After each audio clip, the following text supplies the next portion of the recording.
Started. Thank you for coming. All right, there probably will be more people trickling in as we get going here, but welcome to the 11th annual Caring for a Person with Memory Loss Conference. My name is Tamara Statz. This is my colleague Robyn Birkeland. Obviously, neither of us are Dr. Gogler. If you read your email, he is in Australia. Yeah, lucky guy. So he is giving presentations and having meetings around Australia for the next couple of weeks, and so he has entrusted our team to carry on. All of our team, if you need anything, is in the U of M where, so there's probably about 20 of us, volunteers and staff members floating around. If you need anything or have any questions, we will hopefully have the answer for you. But welcome, thank you for coming today. I'm gonna do something kind of hokey and ask you to take a couple deep breaths with me, because I'm that kind of presenter. And you'll get to hear from me in a couple hours, so there's even more to come. But can we just take a deep breath together and exhale together on the count of 3? 1, 2, 3. Okay. Thank you for coming. Thank you for family caregivers who are taking the time out of their summer, although it doesn't feel like summer out there, to take care of yourself and to educate yourself and to surround yourself with other supportive family caregivers, and for professionals taking the time to educate yourself, whether it just be a refresher on something you already know or something that's new. So thank you for being here. So just a little bit about the conference itself, if this is your first time here. So it's a free community education opportunity. It's part of the land grant mission of the University of Minnesota to give back. This is, like I said, something that's been going on for 11 years. This is Dr. Gogler's brainchild, and so we really want to focus on this topic of caring for someone with memory loss, right? There's a lot of different ways to be a caregiver and a lot of different ages to care for different people, but we want to focus specifically on this topic to provide useful information to you, information that's not only interesting, but something you can take with you and make use in your life, in your professional life or in your family life going forward, and provide quality resources. We've got a lot of exhibitors also in the room off to the side. You'll have time on breaks and in lunchtime to go and visit with them. A really neat component of this conference is that it's audience-driven. So when you fill out your evaluation at the end of the day and it says, what would you like us to present on in future seminars? We take that information. We do it as a team. And we say, okay, what did people say last year? Oh, they wanted something on financing long-term care. Guess what, everyone? We're going to hear about financing long-term care in about 15 minutes. And so really, it's driven by what you tell us you need to hear about. And then we find the best speakers to talk on that. And it grows and develops over time. It's ever evolving, right? So just a little bit of a brief history. We've grown, obviously. So we had 90 attendees in 2008, and now we had over 300 register for today. So if everyone shows up, we will be busting at the seams. And it's going to be a rainy day, so we picked the right day to have it here. It's always a Saturday after Memorial Day. So the first Saturday in June, so you can mark your calendar for the next 10 to 15 years. Every conference has been recorded, so you can go online and view these. And the virtual library is right here. It is also on the website where you went to register for today, so all of them are on there. You can search by date or topic, which is wonderful. Year-round, right there. There's the URL for that. So some logistics. First order of business, restrooms. There are 2 sets of restrooms. So when you go back up the stairs and outside, they're right there, just down the hall. Or if you go down the stairs, there's another set. So we'll have breaks and time, sitting areas. So there's seating available all throughout where you had breakfast. That's where we will be having lunch as well. There's time for Q&A after each presentation. So each presentation will be about an hour, and then a half an hour of Q&A. There will be microphones floating around. So if you've ever been in a conference and people are just whispering their question and it gets really hard to hear and you get a little frustrated, we're not going to have that happen here. There will be microphones. So if you raise your hand, we'll have somebody come and get you a microphone, speak into the microphone. Everything's being recorded, including the Q&A. And so if you don't speak in the microphone, we can't hear you. And then everything just falls apart. So Food and refreshments, there's breakfast. Lunch will be served around 11:45 when I'm done talking. There are registry forms in your folders, so if you want to sign up, you'll get emails from us about the studies we're working on and upcoming conferences. We are recruiting for a couple different studies. You can ask us about it at the registration table as well. So one of them is our eNeighbor technology, which is remote health monitoring. We're getting toward the end of that study, so if that's something that you're interested in, let us know. We're also recruiting for our CTM study, which I will tell you about in a couple hours, which provides support to families who are caring for someone with memory loss. And your support actually comes from me or Robyn, so there you go. CEU certificates, so if you've paid already or you want to pay today, you can, for $50, get continuing education for today. You will get your certificate at the end of the day. It'll be addressed to your name personally. You'll give us your evaluation. We'll give you the CE certificate. It's great. If you didn't register and pay and you want to, there is a wonderful bearded man at the front door. He will take your credit card information and get you registered for that if you need continuing education. Thankfully, this year, temperature will hopefully not be an issue because it's 65 degrees outside and not 95. So I think we'll be okay. We ran the air conditioning. Everything should be hunky-dory. If you need any additional assistance throughout the day, find one of us in the U of M. We can get you figured out. If you notice any AV issues, if it's hard to hear or something glitches, just flail your arms and one of us will do something. Thank you to our conference committee. This is our team right here, our research team. We are all here today, wandering around doing things, helping people find their way. And to our volunteers, we have several volunteers who have taken the time on a Saturday morning and afternoon to work with us today. So we really appreciate that. Thank you to our sponsors. Everyone listed here has contributed to being here today, and we really appreciate that. And also to our exhibitors. So take the time, please, to go and visit them in the forum room over to when you walk out the doors, to the left. They have all sorts of doodads and pamphlets and information that you can take. If you'd like to donate, we will accept that. We have a crowdfund website where you can go to. You can also write a check. You can also do this with the wonderful bearded man who can help you register. All these proceeds help us cover the costs of the conference with the food and the speaker honoraria and copies of handouts. 300 copies of 4 different presentations is a lot of paper. Offering the CEs, all of those things. So we really appreciate that. It is tax deductible. If you need a receipt, you can let us know. We can get that to you too.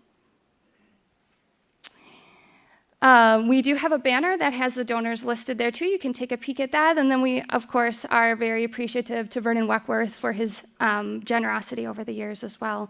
So, did I forget anything? I just want to apologize to anyone out there who's wearing a U of M t-shirt or shirt that gets asked a lot of questions about where things are. Yeah. So just, they might have the answers. Yep. Sorry. So, if we forgot something, we'll come back to it. But so thank you to all of you. Without you, we don't need to be here. So thank you for coming. Thank you for driving the content of this conference. Really, at the end of your evaluation, when it says, what would you like? Please tell us what you would like, and then we will tally that up, and we will find an expert in that to come present on it. If you use Twitter,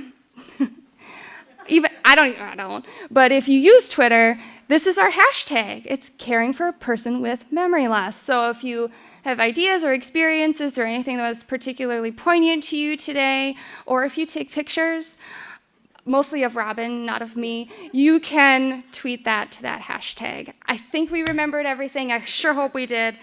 We're going to get started here on financing long-term care. Because who doesn't want to talk about money? It's 8:26. We did that just right, Robyn. Look at that. Excellent. All right. As people are coming in, Sierra, yep, there's a lot more chairs in the front too, and we might need to smush in a little bit more even. Yep. So if you see that empty seat, get to know your neighbor, say hi. It's like an airplane in here, so, but better air. All right. Ready when you are, LaRhae. So we've got, speaking to us about long-term care financing, we've got LaRhae Knatterud. Thank you. Thank you so much.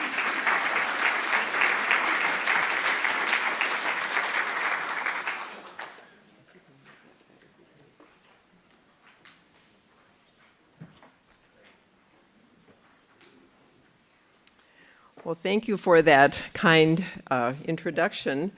And I'm very pleased to be here this morning to talk about something that I've been working on for the last several years. And unfortunately, I'm not here to tell you what that permanent solution is to how to pay for long-term care. But give me another year. I might be closer to it than I am now. But I was told that I should do my own introduction as far as a bio, and so I would tell you that, again, my name is LaRhae Knatterud, and I went to Augsburg College, just a few blocks away, and I majored in music, of all things. But when I looked around for what to do in grad school, I saw the Humphrey Institute, which had just opened its doors a few blocks away from where I went to college. And they had traineeships in aging. Even at that time, they knew that we were going to have a lot of old people because of the boomer wave. And so I got one of those traineeships and did my aging policy work here, and then went to the state and have been working for the state ever since. I hope to good cause, but I've mainly worked on things where we're looking forward and we're trying to figure out how to change our systems so that we're ready for this onslaught of lots and lots of older people. So that's the main things about me. It might also be interesting that my dad was a Lutheran minister, and when my parents were frail, my sister, my older sister, and my younger brother and I took care of them for several years. And we thought that we had this really down pat because I was in aging, full-time aging specialist. My brother is an attorney in the healthcare area, so that sounds pretty good. And my sister was a theologian, and she taught at Luther Seminary. She taught preaching to people. And so we said, we've got this covered, no matter what happens with our family. But sad to say, we've had the same kinds of problems that many of you probably have had with the system, to get it to work and to get all those pieces to become coordinated rather than fragmented. And of course, when something went wrong, I got the evil eye from my sister and my brother because I was the real specialist. I'm supposed to know all this. Well, we got through that. And I'm sure very similar to many of the people, if not all of the people here today, the memories that I have of that time, frustrations and lack of sleep and hoping that things would work out, those are still very vivid to me. And so when I think about... It's moving forward. I think you might be clicking something. Okay. Yeah. All right, I'm sorry. That's, I'm also a Norwegian, so I say I'm sorry a lot.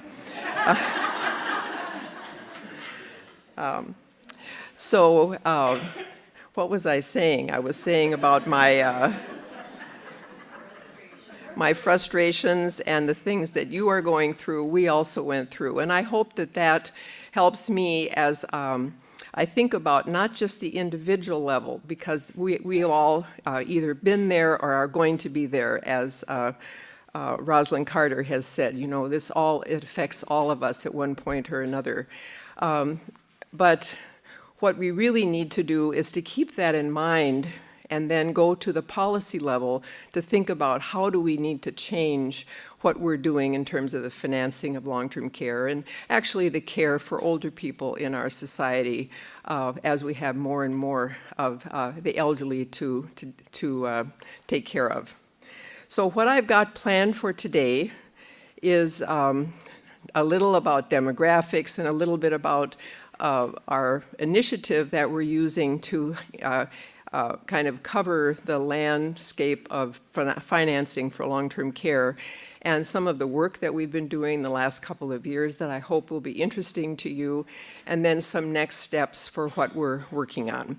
And I know that we want to leave a half an hour, and so if you can give me a tea or something so that I know that I'm getting close to the limited time here. Okay, well, so I've already made one mistake, so that should take care of it for a while. Let's see. Here we go. This Own Your Future that I described is kind of the mantra that we are using for the work we're doing in long-term care financing. It's actually a federal-state effort that started a number of years ago when both the feds and the states started looking at this huge group of older people that we were going to soon see as the boomers became the first wave. And they said, you know, these people are not necessarily preparing for their retirement and their long-term care needs the way they should.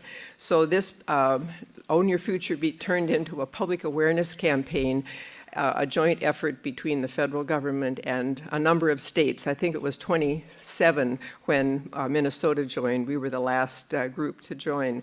And it became a public awareness campaign where governors would do PSAs and urge their citizens to start looking at long-term care. We did that same thing. Governor Dayton sent out a letter to 1 million people and urged them to take a look at the website that we had developed and start thinking about this as a part of their retirement planning.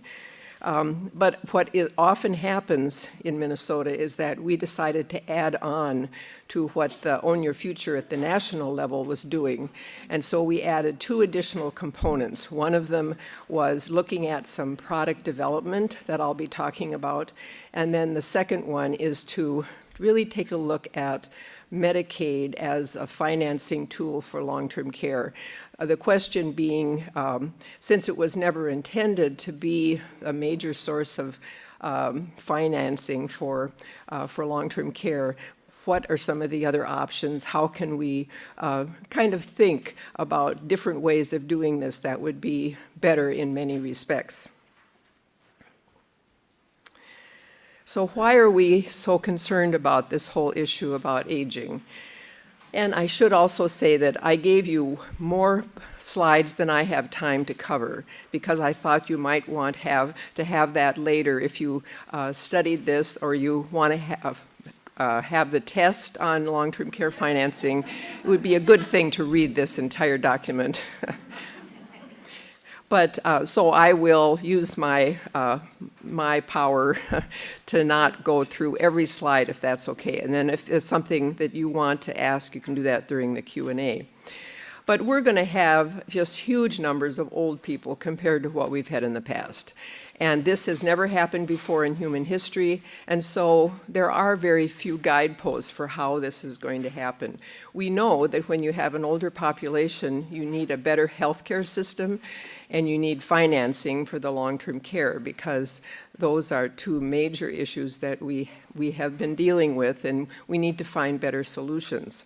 This chart shows how huge the change is going to be in these decades where the boomers are essentially leading that age wave. But they're not the biggest generation. The millennials, who are the boomers' kids, are already bigger than the boomer generation. So we're going to continue to have lots of older people. In fact, I heard a futurist a couple years ago named Ken Dykewald. You probably have heard that name because he does a lot of work in gerontology. And he said that it's very possible that the boomers' kids, grandkids are going to live to be 120 years old. And that will be very common. In fact, I can't see a lot of you because of the lights here, but how many of you know someone who's over 100? Oh my goodness, yeah. You know, if I had asked that question 10 years ago, there'd be hardly any hands up, but there'd be people who know people in their 90s. So we're already seeing just a huge change in the number of people, the people that are reaching life expectancy and going beyond. This reminds me of a personal story. I have an Uncle Don in Fargo who was also a Lutheran minister, and he was turning 94. And so we went up to Fargo for the birthday celebration, and I said to Uncle Don, "How does it feel to be 94? And he said, "Oh, LaRhae, 94 is the new 93.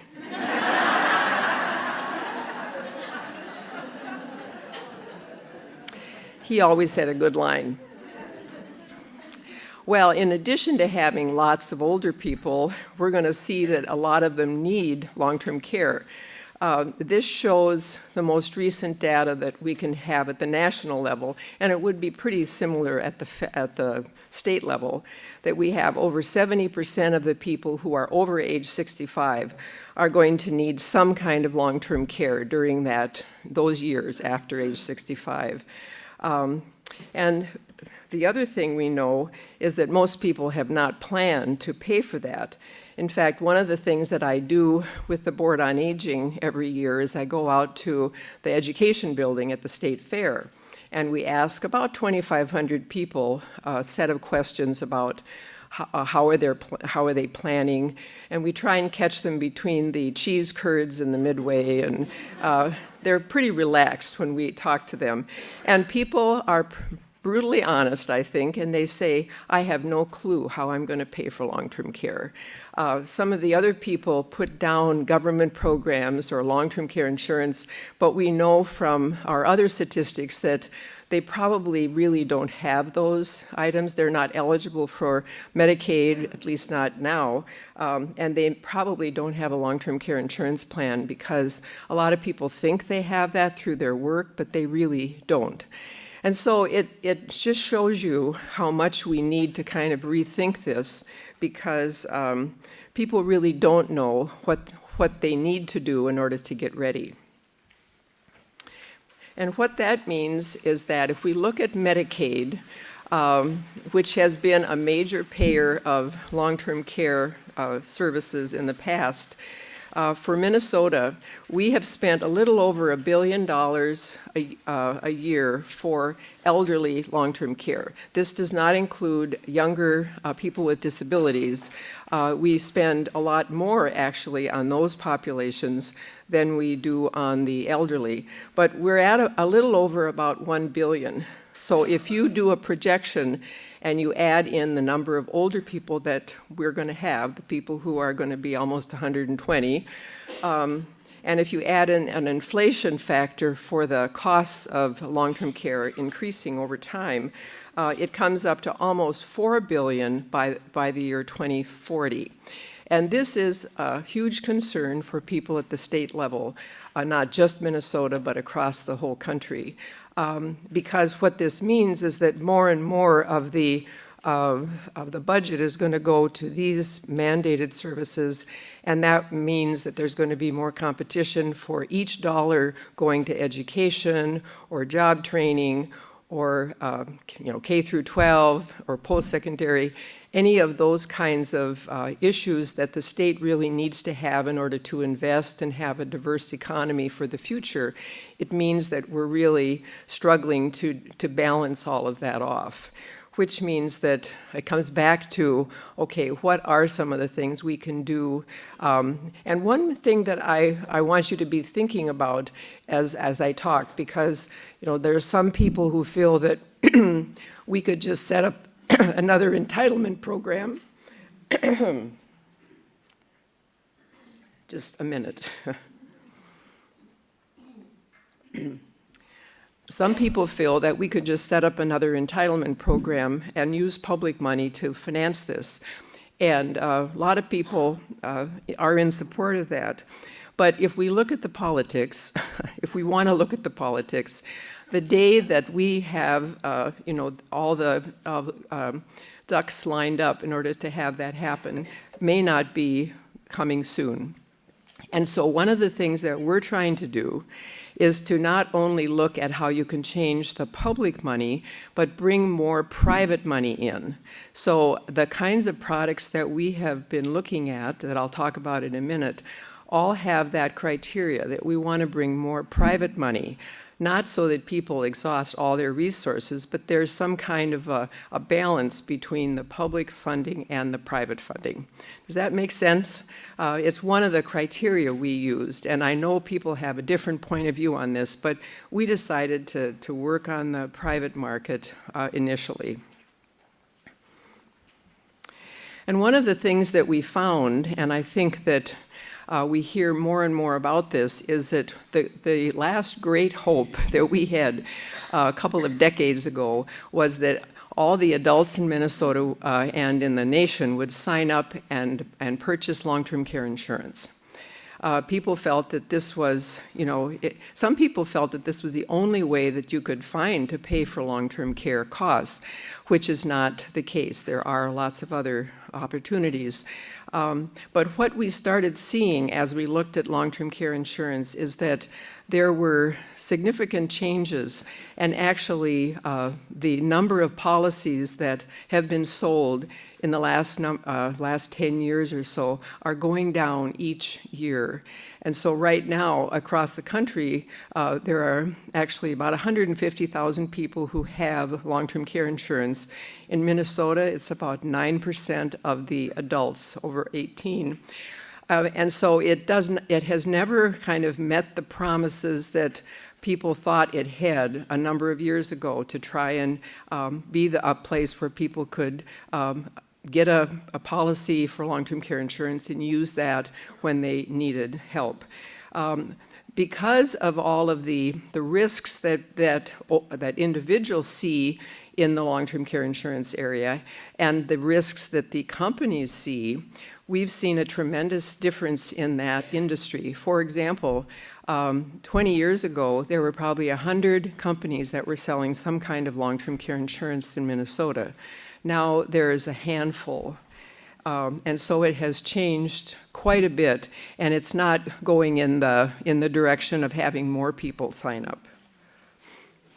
So as carriers have left the market, the number of policies that have been sold has gone down. And so that's another important piece of the trends that we see that lead us to be looking at some other kinds of products that might fill the bill. I've got a couple of slides here that talk about what Minnesota did in the public awareness. I won't go into the details, but I will say that after the governor sent out a letter to 1 million folks and we had lots and lots of hits on our website, that kind of quieted down after a few weeks. But we continue to get orders for a consumer's guide to long-term care that I have a copy of here, and we do take orders on our website. So if this is something that you're interested in, you can get it on our website. It looks like this, and you can just go to the ownyourfutureminnesota.gov, and you should be able to Google this and get it. So that's one of the things we've been doing to continue our public awareness during our Own Your Future. The other piece that we've done is the product development. As I said, this is something that no other state decided to do after the beginning of the Own Your Future. And what we mean by this is that we set up a subgroup out of our advisory panel to help us start looking and turn over every leaf or rock or whatever to see what kinds of private market solutions there might be to help us get people in a position of being able to pay for their own long-term care. One of the things that we did is we defined who we were looking at, and we were looking at the middle-income households with people with incomes on an annual basis of between $50,000 and $125,000. We figured that people who had more money than that were able to either pay for it directly, or they were able to purchase different policies, because you can get policies now, private life insurance or long-term care insurance and other things, but they are very pricey for the middle income. So the people with money are able to take more care of themselves, and then people who have less than $50,000 are probably going to be eligible for Medicaid relatively quickly as they start exhausting their resources and paying, spending down. But what we were interested in is the large group of people that includes most of us who are considered middle income. What are the strategies that we could identify that would be affordable and suitable for people who are in this particular income area? So we spent almost a year with our subgroup educating them about these different options, coming up with finally a grid that had 15 different proposals on it. And we had those organized by 5 different themes, really. One of them was to stimulate the long-term care insurance industry. One of our thoughts was that if we could just get more emphasis on having a long-term care insurance policy that was kind of a Chevy, if you will, something that provided the basics but did not have a lot of additional frills or bells and whistles, because that's when you start getting a higher premium. Some of that has happened, some of it has not. Another theme is to modify some of the regulations that are now necessary for life insurance and long-term care insurance and other kinds of insurance that cover this. If you develop a new product, one of the first questions that comes up is, well, how are you going to regulate this? Because those life insurance, all kinds of insurance products and other products are regulated by commerce departments around the country. And there are groups like the NAIC and the Compact Commission that deal with this issue about how to regulate. And if we were going to develop some new products, we had to take a look at that issue, because the insurers and the carriers that would be developing products want to know that there are several states that would be interested in having this regulated, and also you'd have a similar process from one state to the next rather than having to do something different and therefore expensive in getting the regulations to that this can be sold in that particular state. Another of our broad strategies was to modernize Medicare. Medicare has actually changed a lot. I can't tell you how many times I've said in my career, Medicare does not cover long-term care. You guys all know that because you're closer to the situation, but there are lots of people who just assume Medicare will be there and it'll cover whatever they need, and we know that's not true.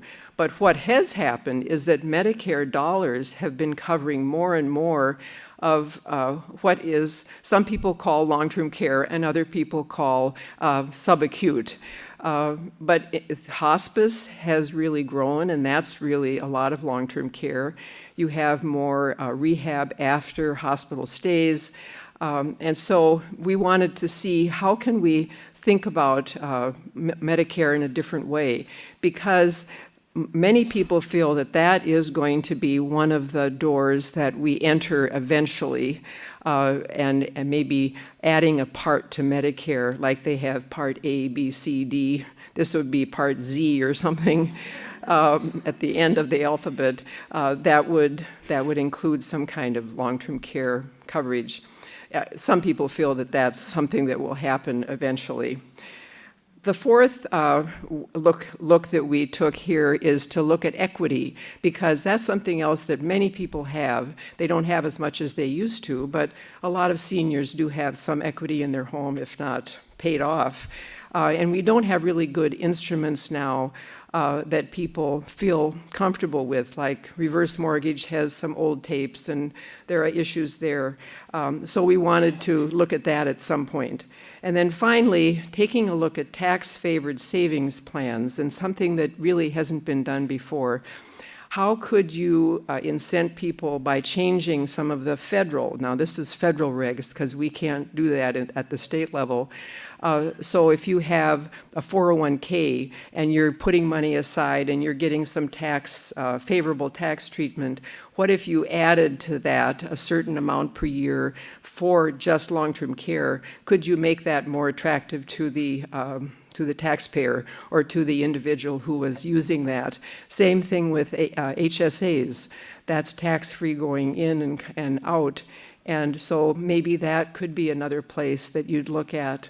As we finished this framework, we started realizing there are lots of ways, if you just nip and tuck some of the regulations or the other programs, there might be other ways to use more private money to pay for long-term care.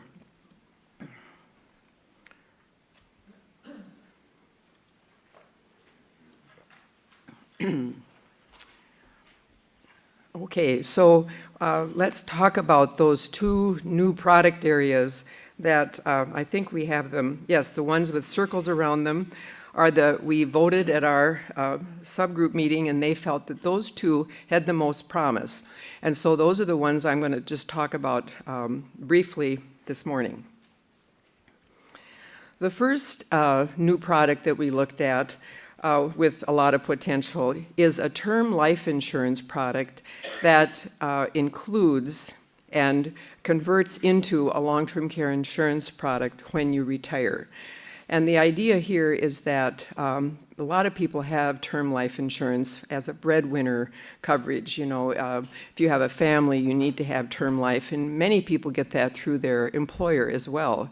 But this is a combo that has term life insurance when you're still at work, but then it translates into long-term care insurance when you need that kind of coverage after retirement age. I'll say a little bit more about that in a minute, but let me say about the second product that we felt had potential, and that was related to Medicare. We felt that having a non-medical home care package included in the supplemental plans that are sold in Minnesota, and that's about 800,000, so it's a huge market. We have over 1 million seniors on Medicare now. The Board on Aging tracks that, and they just said a few weeks ago that we have 1.5 million or something on Medicare in Minnesota. But this would make all the plans embed a home care package that would be supportive services that really focus on helping people stay in their own home as long as they can. It might be, we'll talk about in a minute some of those services, but they would be things that would help people stay in the community rather than encouraging them to move to congregate settings until they need that kind of care. We were extremely lucky to get some funding to do the research that needed to be done on these two products and related issues. We received $450,000 about 1.5 years ago to fund actuarial analysis, consumer testing to see if consumers were interested in these options, and then to also develop a model at this School of Public Health there's a group called SHADAC, which acronym I can never remember, but it's basically working with states to help them do a better job of using data in their healthcare systems and analysis. And they developed, using some of the money that we had, they had developed a model that we can use and use with the legislature and other policy folks and elected officials, something that can test new options for how to pay for long-term care before you actually implement it. So if you had an idea, say something that comes up almost every year in the legislature is the desire on the part of some legislators to increase the long-term care insurance tax credit from $100, which is where it's been for many years, up to $500. Well, the fiscal note, which is just a simple analysis of it, always has been pretty high, and so there hasn't been the will and interest in actually moving ahead with that tax credit. But this model that has been developed, you could run it through that, and you'd find how much money it would either take or save, and would it save Medicaid money, would it save Medicare money, would it save out-of-pocket, those kinds of questions. And so it's a really good tool that we now have thanks to this additional money, so that we can take a variety of options similar to the two that we have looked at. And it gives us a lot of more detail about what it will do as far as the cost of long-term care. This money also allowed us to hire experts who in life insurance and in Medicare to help us get through all of the systems that we need to. So let's talk a little bit about this life stage. I'll just give you a little bit more information about it so that you might have more questions as we get into it. We called it life stage protection because it really does protect people at two parts of their life where they need the insurance. The term life, when you're insuring your life, hopefully you won't die, but if you do, your family is going to need that kind of coverage. So on the one hand, the term life insurance does that. But then that's during your working years. But then for the same premium, after you retire, you would go into a long-term care insurance policy. There would be no additional underwriting or health status or anything like that, at least in the way that we've looked at this. And I should take the opportunity to say that the two things that we've done a lot of work on are concepts only at this point. We're working hard to make them reality, through the system, but right now they're still concepts. So we've developed a concept that could be used to do the actuarial work, but it's possible that if a particular insurance carrier wants to change these elements and these features, they can do that if they think it'll sell or make more money for them or whatever. But on this life insurance, it covers you when you're working, and then when you are retired, it becomes a long-term care insurance. The level of the benefit is the same. So if you bought $100,000 of term, it would be $100,000 of long-term care insurance. There might be opportunities, depending upon the product, to buy up and have more so that you could get $200,000 instead of $100,000. Those are all things that could be done in the product itself. Generally, what we have found is that this would be, the most important market here are the younger employees. We wanted to have something that really helped people get started with this at a younger age, and people liked the idea of having this available through their employer, because more and more, especially for people who work for larger employers, we see them handling their benefits through their workplace. And so to be able to do this through that same benefit package, and as you know, employers get tax breaks by offering these kinds of benefits, so there's some win-win on that as well. But the target group on this would be younger people who could get started and have protection for the rest of their lives, actually, but for a level premium.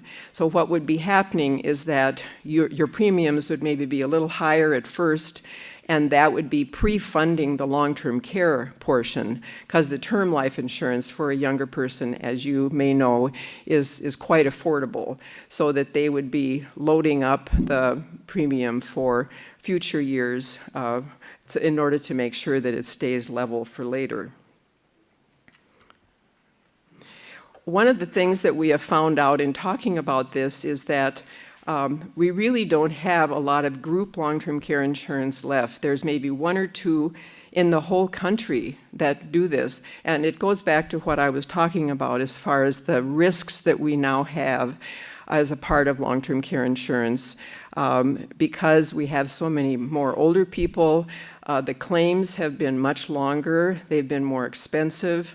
The insurance companies have not been able to take the premiums and put it aside and get large interest profits from that. And so, as I said, the risks really have increased.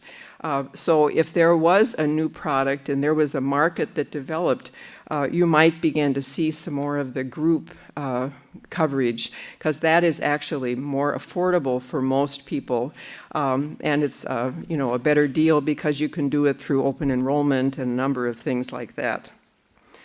So in the actuarial, what did we find?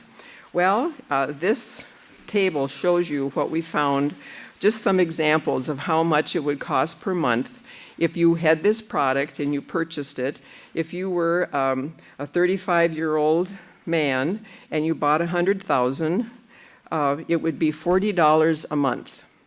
And that would, as I said, give you the coverage for term life, and then it would be helping pay for the premiums for later for the long-term care insurance. I don't have it in here because it gets too detailed, but if you're interested, I can send you the actuarial figures.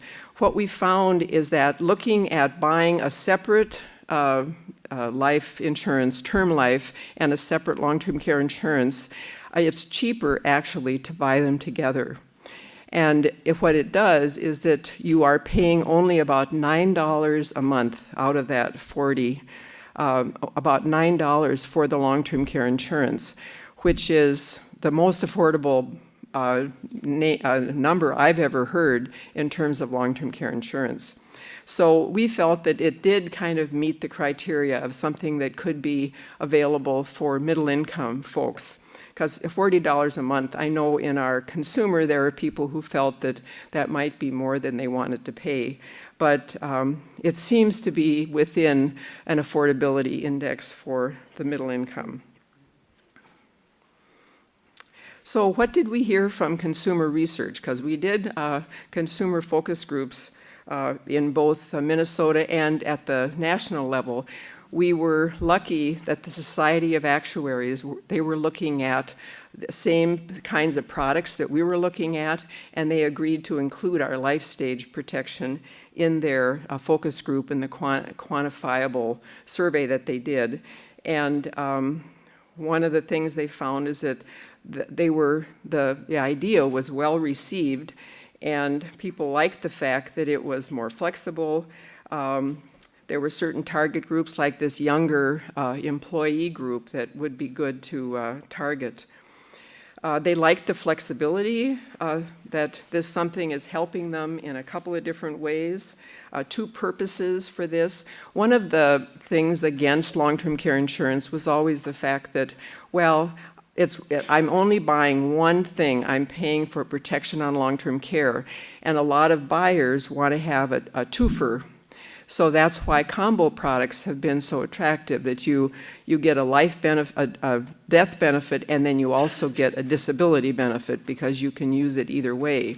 It's just that in the traditional life, where you have to have a whole life policy in order to get the rider for long-term care, that's very expensive. It can be a $50,000 single premium, and that's not something that middle-income households are able to do. And so that's why that market really hasn't been able to do something in middle income. But this idea, because it's based on term life, which is different than whole life, it makes it a little more affordable. Some of the dislikes that consumers had is that you have to guess on this age when you turn from the term life into the long-term care insurance. And that was meant to be a nice add-on because you could decide. Actually, it turned out to be a disaster because people said, well, how would I decide what age I'm supposed to be to go from this to long-term care? And they were consumed by that worry about, well, I'm going to choose wrong, and can I change it, and so on and so forth. So the resulting conclusion from that is that maybe it should just be one age, like 65 or 67 or whatever full retirement age is at that point, because it doesn't seem to help people feel that this is going to be a good benefit feature. So we also have some other findings from the national level. Suffice it to say that 90% of the people gave it an A or a B. And we thought that was a pretty good and encouraging conclusion to come together. And so where are we working on the next stage, steps for life stage? We feel that we need to have some kind of a pilot of this idea, and we'd like to have it be in Minnesota, but we have to get through a lot of these doors that I described before. We've already talked to a number of carriers, both located in Minnesota and not, and there's a pretty high level of interest in kind of following this along. Carriers are wondering about the way that it's going to be approved by the Commerce departments, and if it's going to be more than one state, a lot of those kinds of questions. So right now we're setting up those kinds of discussions, and we're also trying to finalize the design of this prototype in order to make it available for possible pilot in the near future. So that's where we are with the life stage idea. Let's talk a little bit about the Medicare enhanced home care. This would be, again, it's paid for through the premiums that the Medicare seniors would be paying as a part of the premium for their Medicare Advantage or their Medigap. The cost plans in Minnesota will be going away. And if you want to know a little bit more about that, we can talk about that during the Q&A. But it's going to be a lot of churning in the next year, because people will not be able to go to those cost plans, and they've been very attractive in Minnesota. They'll be looking for other plans, and so there'll be a lot of churning, and then we would be ready with this Medicare add-on if everything moved ahead for 2020. And that's about the earliest that we could see this possible home care package being added to the supplemental plan. But the idea here would be to have some support services that are not now, that have not been available through Medicare in the past, that would now be provided to folks. Actually, until April of this year, CMS prohibited health plans from providing these kinds of services because they felt it would be too competitive with other long-term care services. And I don't quite understand some of the logic there, but basically, until just a couple months ago, it was CMS did not allow health plans to provide non-medical home care. So if you've had someone in a hospital and then they've had care either in a nursing home or they've had home health therapy at home, that was all tied to the medical system, and the doctor triggered that and had to write the order and all. And that process did not include any of the non-medical services. But now that has changed, and CMS is now encouraging health plans to do this because they're looking at more savings and more use of the cheaper non-medical services, things like chore, home maintenance, meals, caregiver training and support. So this one has a lot more related to what the caregiver might be needing. Let's see where I have this. Here is the proposed benefit package that we have for this home care. It includes about 8 different services that are listed here, and then it also includes some hours of PCA as a more flexible way of getting help to caregivers and to care receivers as they try and stay in their own home. The idea of this package of 8 came through some research that DHS did a few years ago when we were making reform changes in Medicaid, and the level of care that you needed to be at in order to qualify for Medicaid was ratcheted up a little bit. And so there were some people who used to be eligible for Medicaid that wouldn't be eligible anymore. And we took a look at the kinds of services that that group of people, that band of people used, and it was this list of 8 services that kept them at home, but they were non-medical. They were things that really helped them in a more of a social supportive way. What would happen in this add-on, in the embedded package, is that there would be a $100 cap per day for these services, and then there'd be a lifetime cap of, we decided to use $50,000 to begin with, and it might be that the final prototype has a different level, but the idea is that you know, you would be able to use this over your time with that health plan for the kinds of services that are listed here.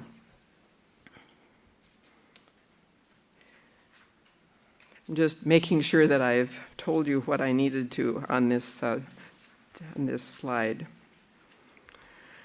Okay, so let's go to the premiums. Now, we had people betting on what this premium was going to be because, you know, it's a totally different, new kind of concept to have non-medical services included in a Medicare program.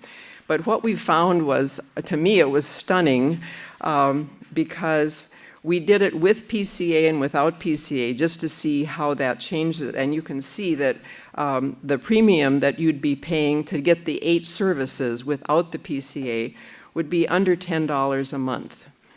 And actually, when you see the consumer testing, some of the people felt that that was wrong. We should have an actuary look at it because it didn't seem to make sense. And then we had to say, well, this is all from the actuary. So we have gotten their expertise. If you include the PCA, which the actuaries are pretty cautious about because they feel that it's you know, it's something that there would be a lot of demand for, and so there'd be maybe people coming out of the woodwork, called the woodwork effect, because of the flexibility that this provides. And it's not been available in Medicare, it's been available in Medicaid, but that becomes about $20 a month if you add in the PCA. And so one of the decisions that we are getting close to making is to decide how should we be thinking about this benefit. Should it include both of those components, the package and then PCA, or should we be looking at something without PCA because of a number of reasons? The trigger for getting these services would still be the same idea as what we have now for the home health. The doctor would have to approve it and order it, but that would also be covered by what the health plans do. So they're used to doing that for the home health, but this would mean they would do it for the non-medical as well. There are many other issues that we have to look at. One of them is, will under 65 and people with disabilities who are on Medicare be covered? And we have a law now that says they need to be covered. And what we found in the actuarial work was very interesting. Adding in this particular group, and it's a relatively small group, adds just a few cents to the premium. And so it's not something that would be a huge cost driver. And so because of that, it seems, you know, makes sense to include them in the process, just like they're included in what we now have for the health plan's responsibility for people with disabilities. The other thing is that, you know, people might say, well, why are you focusing on home care? Because the real costs and the real issues are in congregate care, when people leave their home and they go to assisted living, which we've heard a lot about in the last number of weeks, or going to a nursing home. And that's valid because those are very expensive, but I think it also, we're really focusing on what people want, and that is the home care.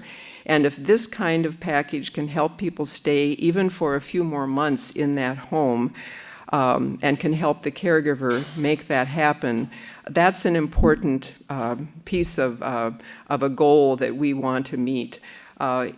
we have to maybe wait for these larger solutions, things that involve catastrophic care, whatever, in order to cover the higher costs of the facilities that we would need to do in a full plan. But we're doing what we can by starting with the home care to keep people in their own homes longer. And that's what we found in terms of the results from the focus groups. We did focus groups in 6 places in Minnesota, and we asked the same questions each time. What do people think about this? Would you buy it? So on and so forth. And basically, what you see here is the mean grade is basically a B or a B plus from the seniors who were part of these focus groups. And some of the comments they made said this would be a good thing to have. A lot of people who have a spouse at home said, I may not need this right now, but I have a lot of friends who are alone. They don't have family available in town. And so having someone who can take out the garbage or make sure that the grass is done, or have someone come in and help me temporarily after a fall or something, or get training from for a caregiver who is new to the job and needs to have some help with that. They actually, for the caregiving training, they thought that was really, really important, so that people could get the support that they needed in this new job, quote unquote, that they now had at home. So these focus groups, basically, their biggest concern was whether this was, going to be an okay way of providing the care, because they felt that it was kind of lowballing the cost, because they thought home care is going to be expensive. Well, but these particular services are more affordable, and so that was one of the concerns. The other thing is people wanted an opt-out, some people did, so that you could get this or you wouldn't have to.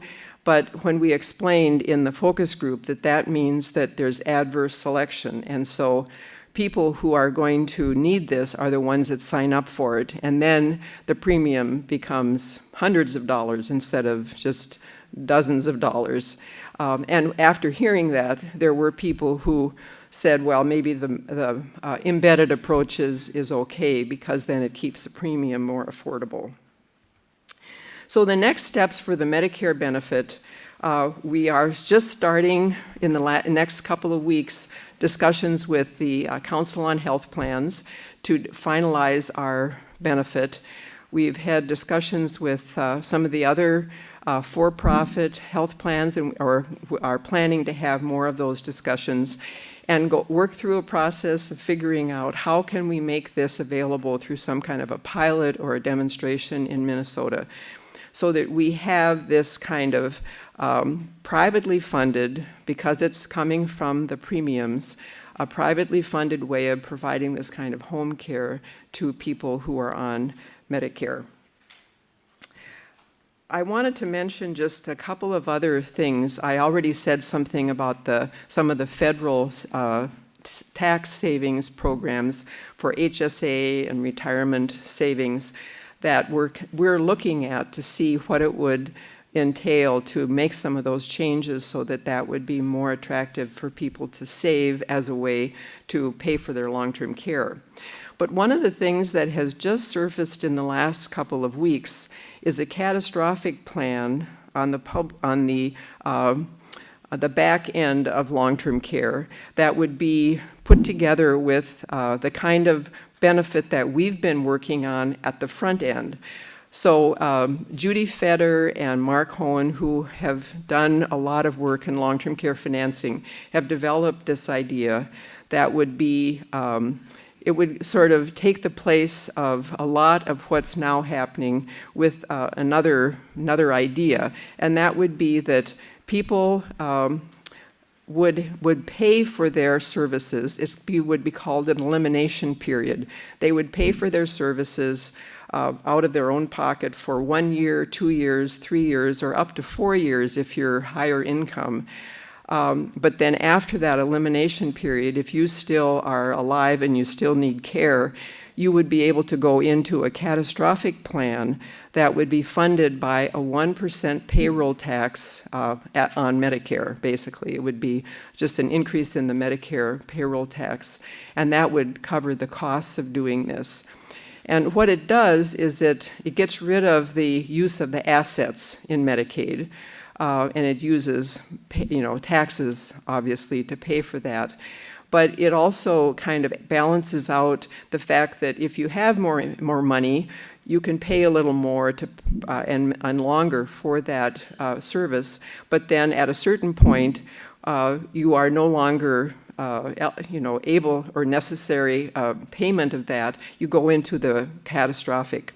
And I've even seen some examples of this that would look at a catastrophic plan just for people with Alzheimer's or maybe some other diseases, so that there's a whole new kind of pathway that's being talked about just in the last couple of months as a way to maybe start the discussion again on what we need to do because we do face more and more of a crisis as we look at the funding for long-term care. Let's see. Finally, I just want to say that we are involved in looking at the reform of Medicaid, just for the reasons I just cited about some of the things that people have not liked about the needing to impoverish yourself in order to get the care. And it happens at a time when older people have spent their whole lives putting some money together and the desire for leaving an inheritance. And there's some pretty perverse incentives in how we do this now. And so there are more and more people around the country that are saying, let's kind of think about other ways to put this together that involves private responsibility, but also at some point a catastrophic plan that says, you don't need to spend down and impoverish yourself. You go into this other program that then provides the care that you need. We do need those kind of new ideas coming in. And so we are glad to see some of that happening. So that's what I've been doing for the last few years.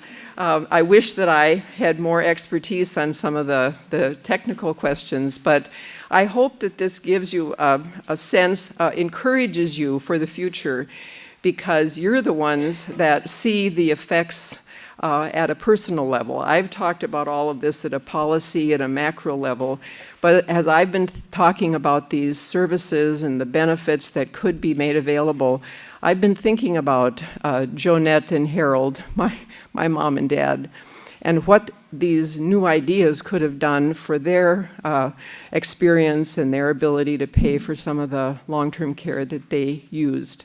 So I hope that this has been helpful to you, and I now look forward to seeing what kind of questions you have. Thank you so much.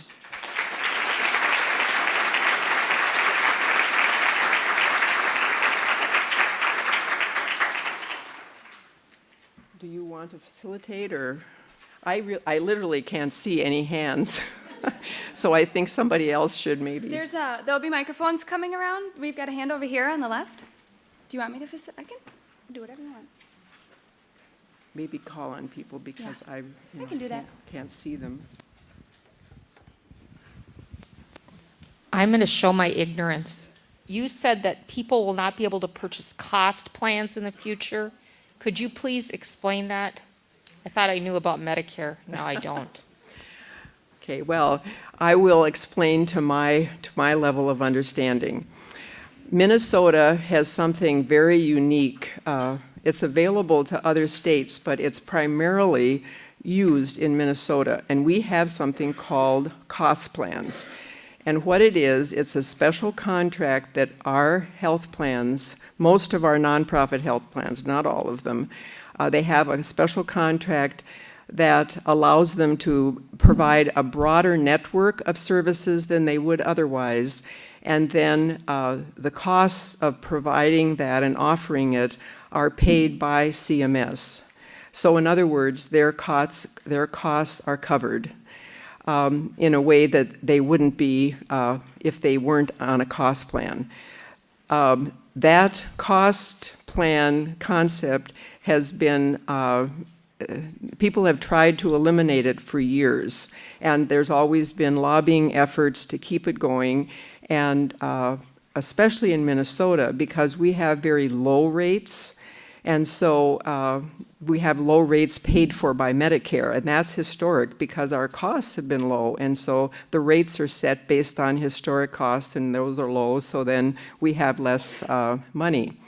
But there have been attempts to, get rid of the cost plans, but the lobbying has kept it going. Now, it definitely will. Those cost plans will go away. So they are not necessarily called cost plans, so you would have to call your health plan to find out if you're a cost plan or not, if you don't know now. The premiums might be lower than some of the other options that you have, but what's going to happen is that in the next open enrollment, people will be looking for a substitute for their cost plan because that's going to be going away, and it would tend to be probably, not necessarily, but it could be that the plans that are going to replace the cost plans will be a smaller amount more expensive, and so people are going to be very sensitized to the cost of those plans, because the cost plans, it's like over 300,000 people in Minnesota. It's huge. And actually, it's a bigger deal in Minnesota because we have these low rates. So most of the people on cost plans are in Minnesota. There are some in a few other states, but they're mainly here. So that's what I meant by the cost plan. If that happens in 2019, then we're thinking about this Medicare benefit that would come in for 2020, because there wouldn't be time in order to make this available at the same time as the cost plans going away. Does that help? No, that's dual eligible are elderly who are on Medicare and Medicaid, because they meet the Medicaid guidelines for income and level of care, that sort of thing. Yeah, there's a lot of stuff to know out there. Down here? Oh, there's one over here.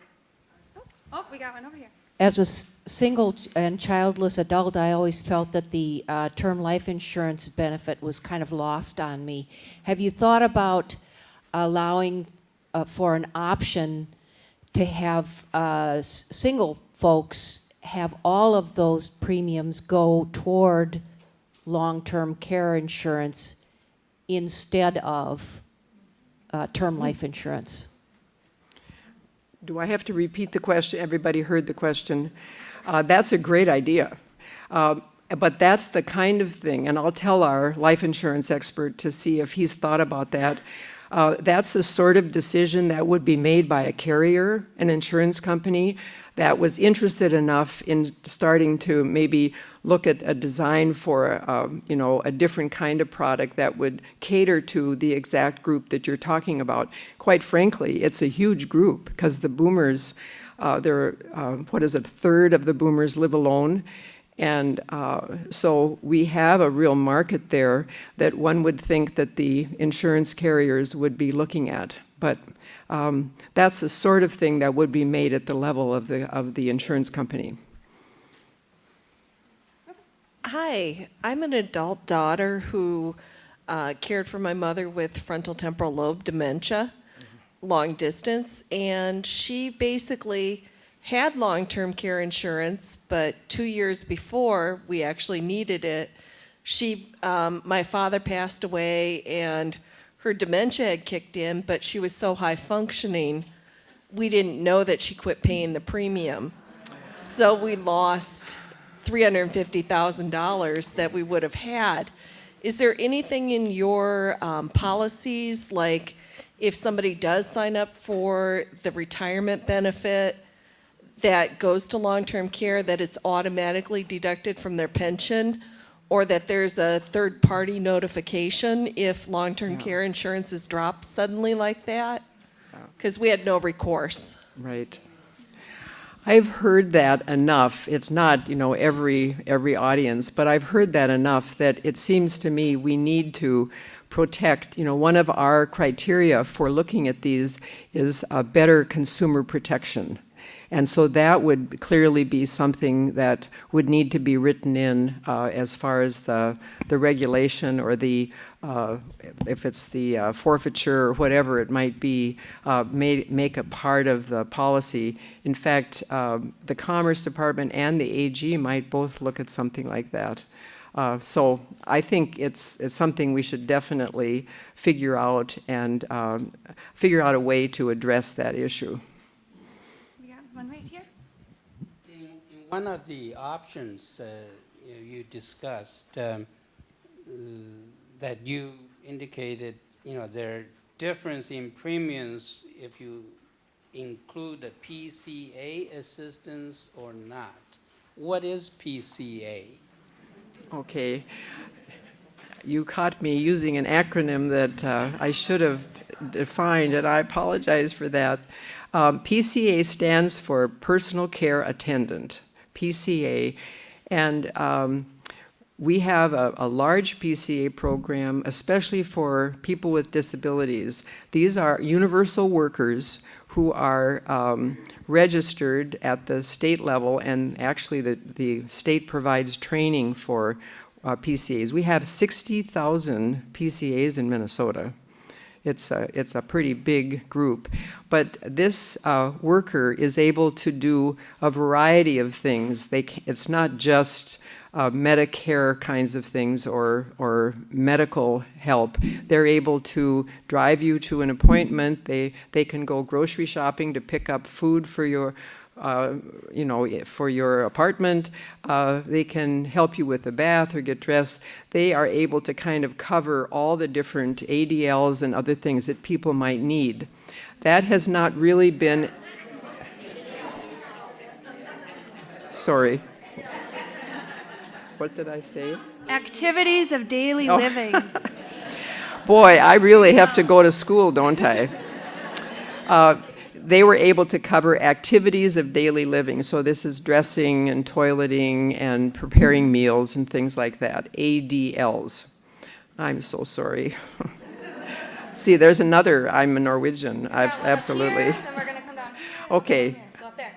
This is not for the speaker, but for the organizers. On the evaluation form, the title of this presentation is very different from what was actually given, and the objectives don't correspond to what was given. You might have got an old evaluation. Just number it 1. We'll piece it together. You might have got an old copy or something. We had some Right, but glitches. 2 of the 3 objectives are not relevant to the presentation. Okay. We can swap it out too. We had a printing issue. Are we over here now? Yeah, I have a question about this proposed idea with the term life insurance converting to long-term care insurance. Would that mean the moment you decided to take the long-term care benefit, you would no longer have a life insurance policy? Yes, that is true. It would be one or the other. Although, again, at the insurance carrier level, they might decide to have it be a little more flexible, but it would be up to them to decide what they would want to cover in terms of the cost and the risk. But right now, it's either one or the other. Could you possibly explain further this 85% won't need more than 250,000, 300,000 for benefit level will cover most, supports half a loaf positioning. This is on the conclusions of consumer research.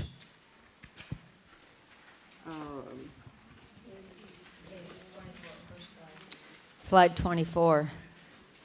Okay. Well, I think if I can remember what we were looking at, the research shows that the average amount of care that someone needs in this long-term care episode after age 65 is roughly 2 to 2.5 years. And so I think what was done here is that they looked at the cost of that average amount of years and figured that, you know, that particular benefit would cover a good portion of that. It wouldn't cover everything. And so you would want to market that to people. One of the consultants said that people often feel, because they hear about this, that the cost is going to be so high that you know, they don't even know where to begin because they've got to find $500,000 or something.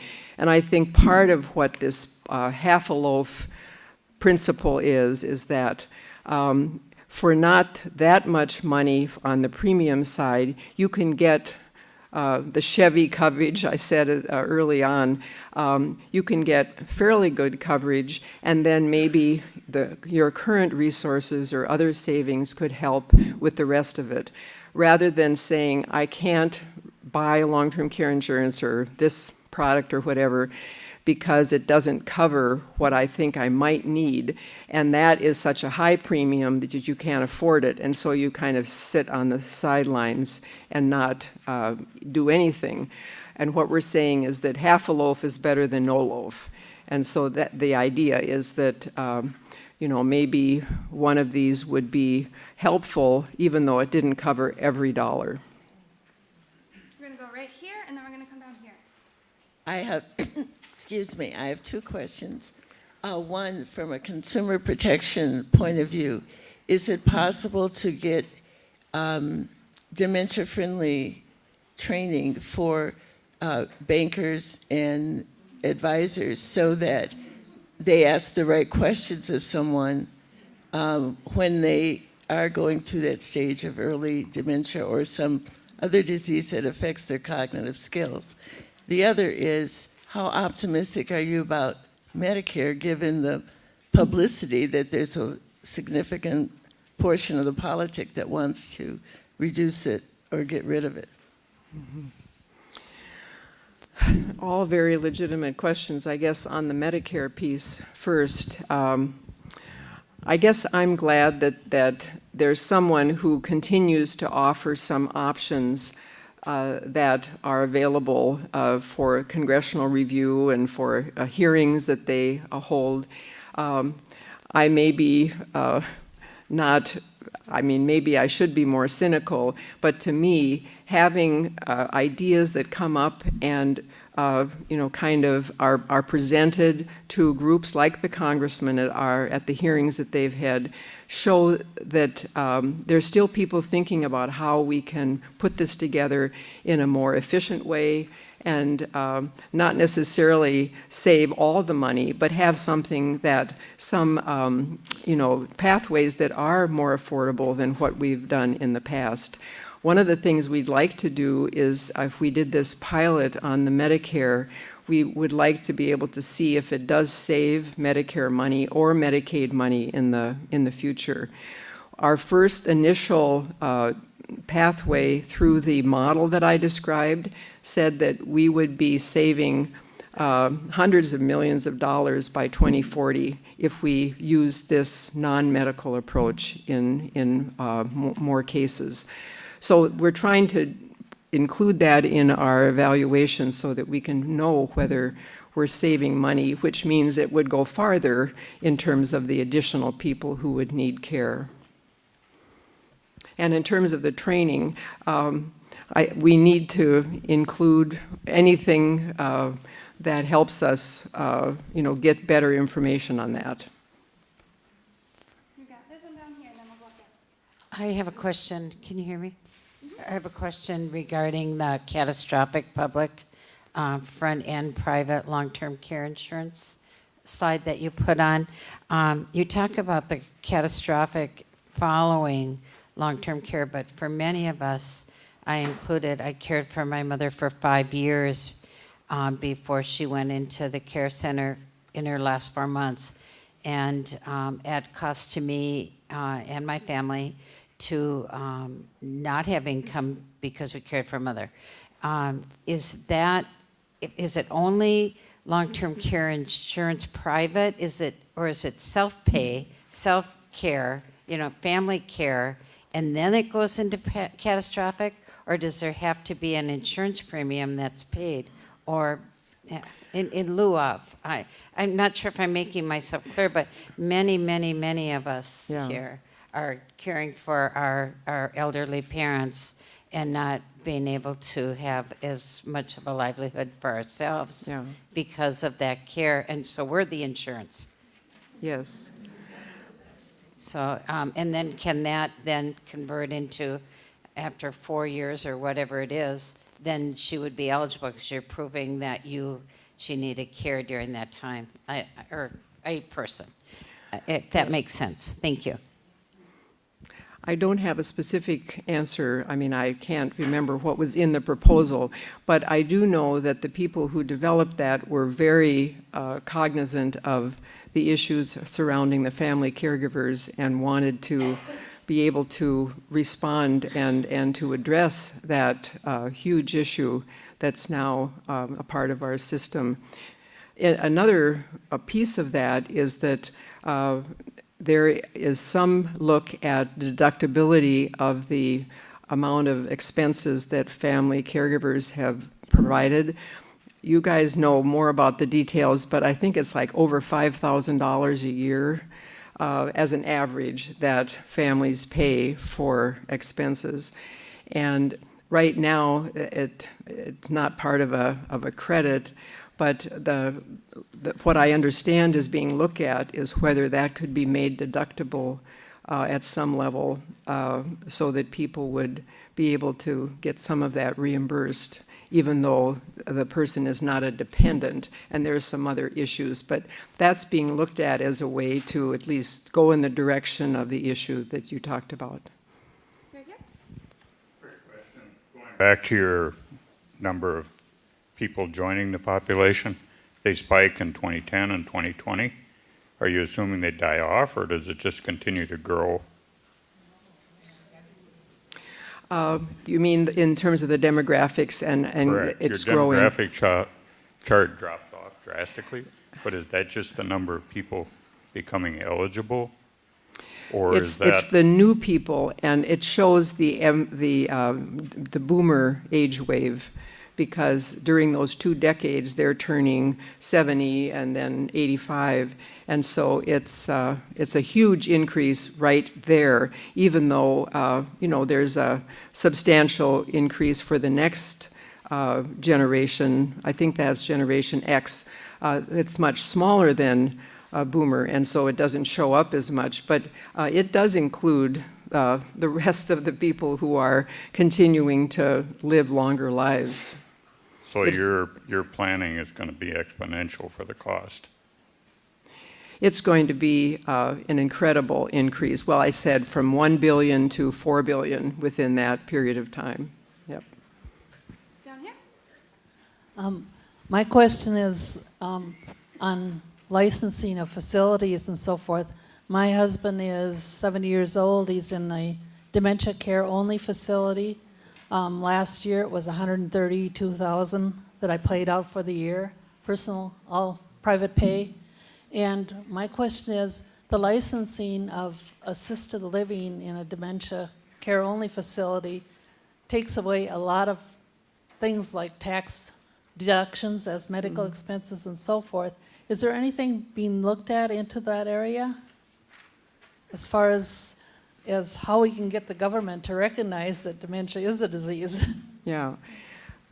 Are you asking whether or not the expenses you pay for now for his care are somehow help you in your taxes? Right.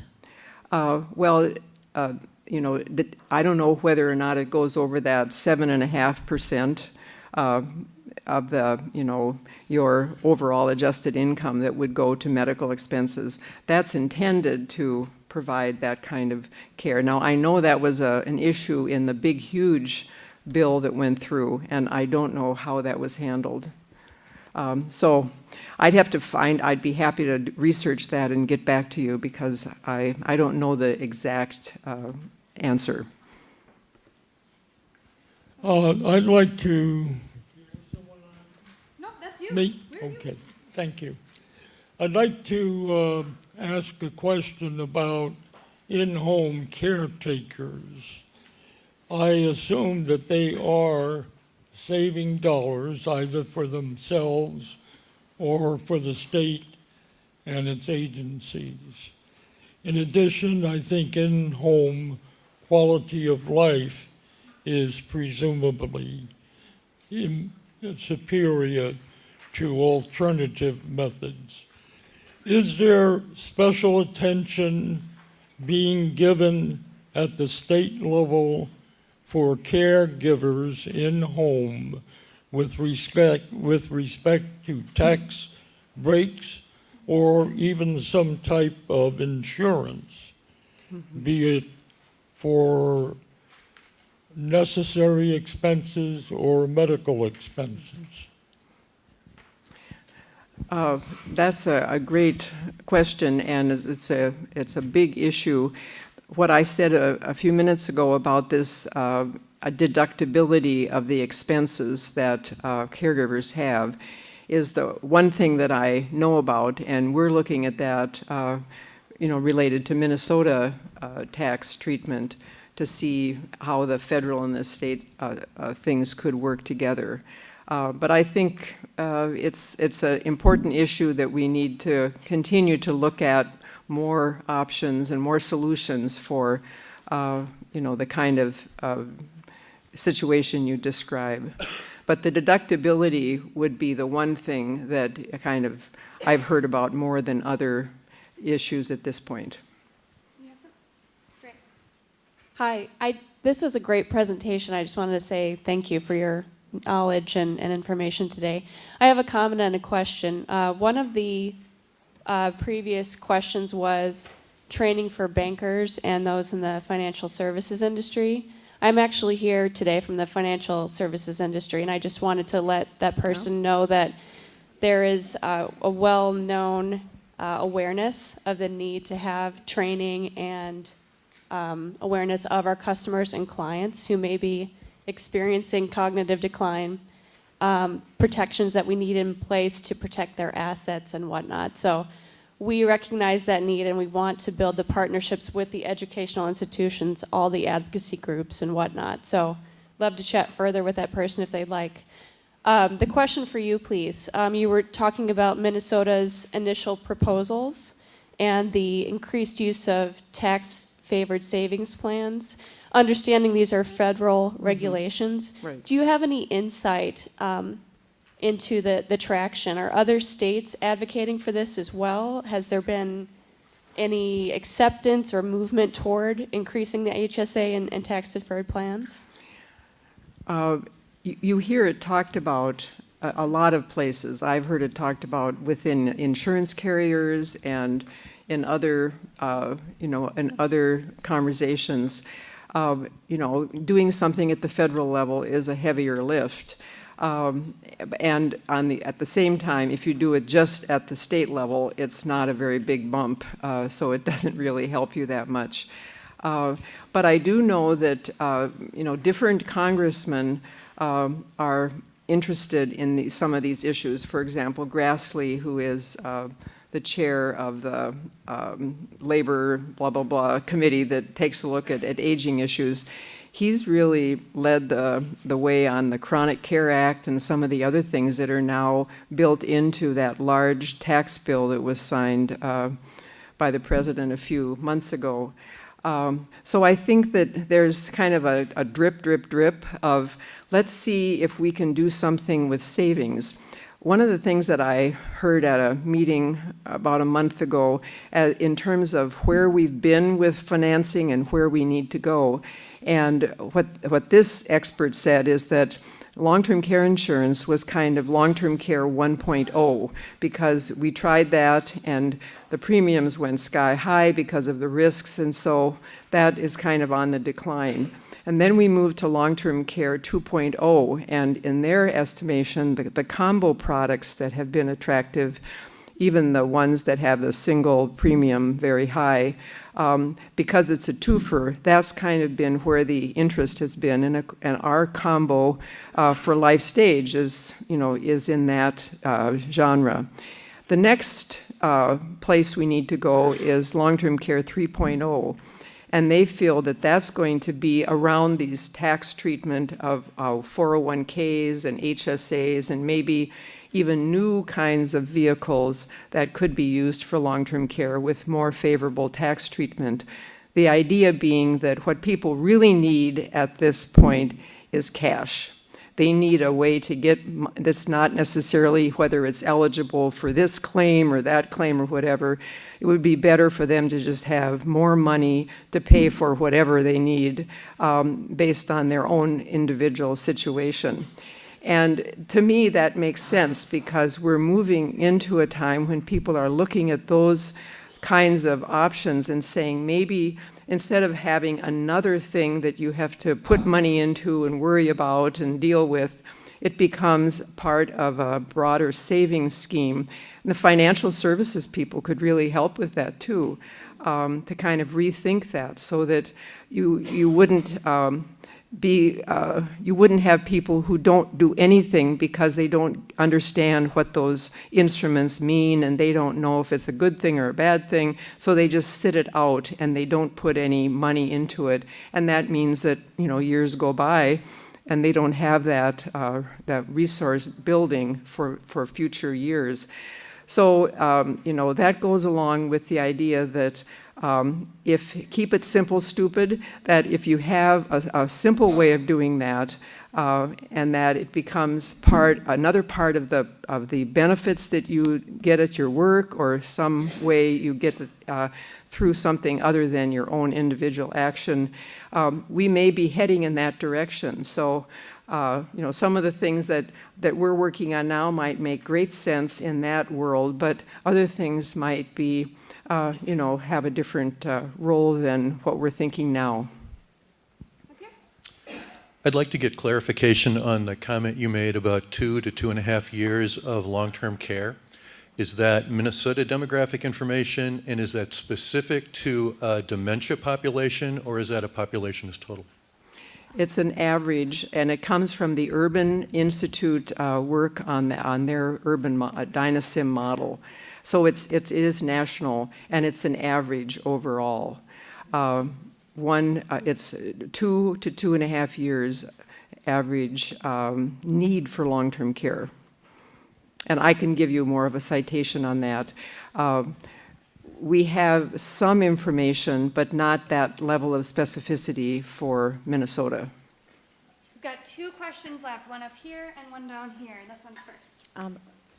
Am I on? Wonderful, thank you. The first comment I'm a long-term care administrator and a director of a memory care. But the one question someone asked about was a tax break for living in a memory care. And I'll just say make sure you're asking for your certificate of rent paid, because that's an opportunity for some of the assisted livings. The one thing I wanted to comment on is just the lack of caregivers. And so I heard that second option with the Medicare home care, and I've worked in long-term care for 10 years and also in home care for many years. And there just aren't enough caregivers. We're not finding them. We're shutting wings in nursing homes. And I have a huge concern about people being served in their homes. I think it's a fantastic idea, but I'm worried we're just not going to find the caregivers, or they're not going to be adequately trained. So I don't know that there's an answer, but I would love to see more money going into our caregiving and things like that.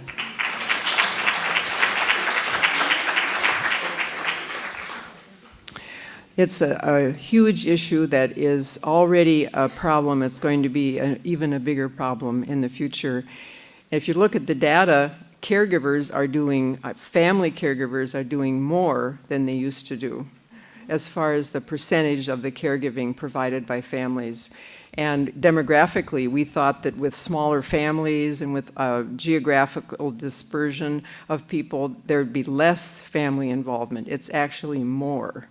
And I think it's going to increase in the future because of this very issue on formal caregivers not being available.